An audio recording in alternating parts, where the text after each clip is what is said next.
So here we are with the super expensive lace that I'm touching. Oh. And here's the wig.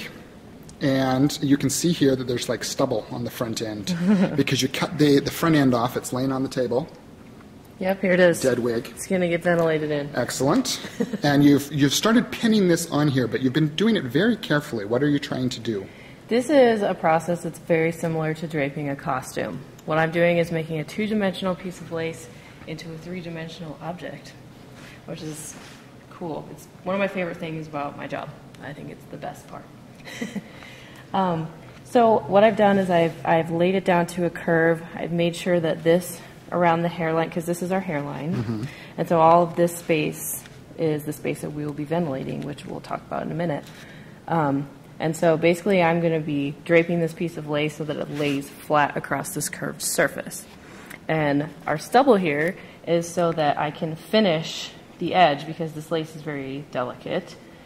So when I get to that point, I'm just going to fold this lace under, stitch the lace to the wig foundation, and then stitch the lace a second time to the wig foundation, and then I can ventilate on this so that it blends in. Oh, okay, so you actually ventilate over the stubble to blend it in across the entire way. Yes. Okay, Tricia, so we're at this last step in building a wig for someone special, and what have you got going on So here? this is actually Mary Poppins, one of the Mary Poppins wigs, and I'm just finishing up this process is called ventilating. So what it is we go through and we take that same lace that Krista just put on her wig, and we're going to use that to tie these bits of hair into individual knots, and this is called a ventilating needle. And if you can look, if you can see right there, there's like a little barb that looks like a fishing hook.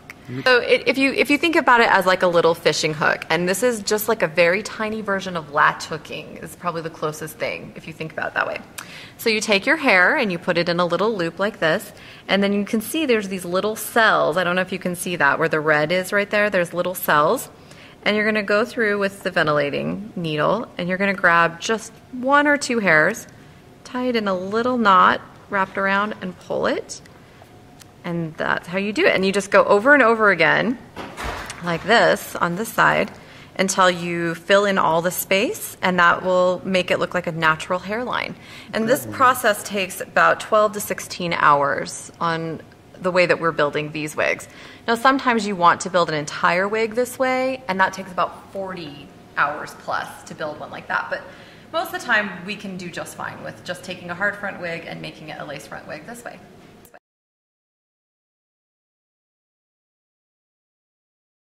And this takes us each day about 3 hours to touch up all of the wigs from last night's show.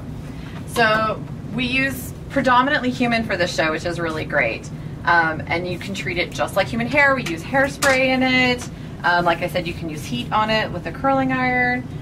And then, but we also have some wigs in the show, like which Krista is working on right now, which is a hard front. So if you remember from the last video, last time we saw you, there it a is, hard folks. front, yes. So what we have to do when we have a hard front like that is That's Hair Club for Men right there. Yes.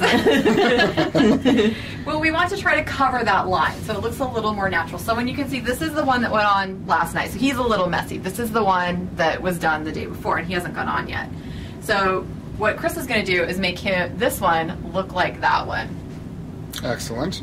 But you can't just use all the same regular products because this is synthetic hair, right? This is human, actually. Oh, is it human? Oh, and okay. with synthetics, you can use hairspray as well. You just can't use heat on them. So the curling iron that I used for this wig, you could not use that on a synthetic wig. But one of the fun things that we do, in this little spray bottle, we have 99% isopropyl alcohol. So what happens is when you use a lot of hairspray on a wig, eventually you'll start to get this white kind of snow, dandruffy looking things on it, and we don't want that. So what you do is you use alcohol once you've got a good coating of hairspray. And so Chris is going to show you what we do with that. So she's just going to spray on a little of the hairspray, of the alcohol, and what it does is it reactivates the hairspray that we've already put on the wig, and then she can just comb it right back into place where it originally was. And it kind of hardens like hairspray as well. And the only reason you don't do that on a human is because it dries out It would hair. dry out your hair. It is drying. But very cool. Yeah. Okay, so here we are. Michael had to leave us, so we are at a performance of Les Mis right now. And this is Erin Carlson, who is one of our Fontines, and her dresser, Heidi, who is going to be putting her wig on. And we're going to show you how we do the quick change. So go ahead, Heidi. Okay. I'm stressed out already. Nothing's happened yet. I have nightmares about this. So what Heidi is doing is she is going to pin this wig on very, very well, because the way we do the quick change for the show is that the haircut wig is actually underneath her other wig. So to make that change go really quick, I think you guys are down to what, about 8 seconds on that change now? We're pretty fast. Yeah, we are. So all they have to do is unpin the wig that goes on top and pull it off, and then this wig is underneath. So it's important for this wig to be pinned on very well.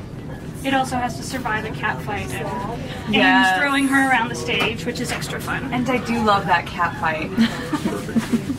And I can't get into it if this isn't pinned well. I just can't. Okay, so that wig is pinned on really well now, and so what Heidi's going to do is take Erin's other wig and we're going to put it right over the top. And so you, as an audience member, cannot even tell that the other wig is underneath. And then what she's going to do, these big pins that she has right now, we like to call escape pins. So that is mostly what is holding her wig on at this point, are just those 2 pins that go in. Yes, ma'am. And then I usually put these 2 in because that's my job and I know where they are. Great. So she pulls those.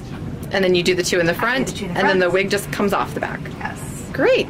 Thanks, guys. Thank you.